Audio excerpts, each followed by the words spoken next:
Massive manhunt in Maine after a maniac commits a mass shooting. And man, oh man, I love alliteration. But I'm not a big fan of mass shootings, and unfortunately, that's the 36th just this year.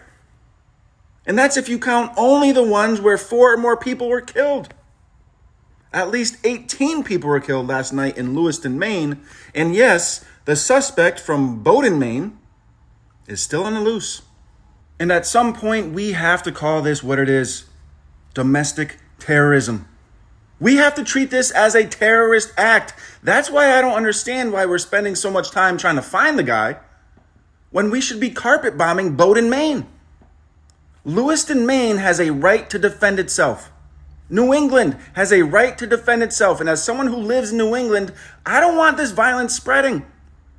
That's why we need to bomb the shit out of Bowdoin, Maine. And I know all the snowflakes will get all offended and say, you can't bomb Bowdoin, Maine. Think of all the civilians that will be killed. And I'm sorry, but this is a war on terror. Civilians die in wars. That's what happens. That's how wars work. Maybe you're just not mature enough to understand that. But what about the children? Think of the children that will be killed. Children, those are terrorists in training, okay? And besides, all these civilians you're talking about, are they even really civilians, or are they accomplices? How do we know if they're supporting this guy or not? Someone sold him all the guns. I'm sure he has friends and family around. They probably know where he is. Give him up and save yourselves from getting bombed.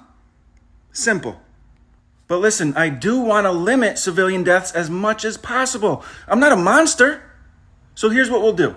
We'll give everyone in Bowdoin, Maine 48 hours to evacuate. You have 48 hours to get all your shit and get the fuck out before we bomb the shit out of you.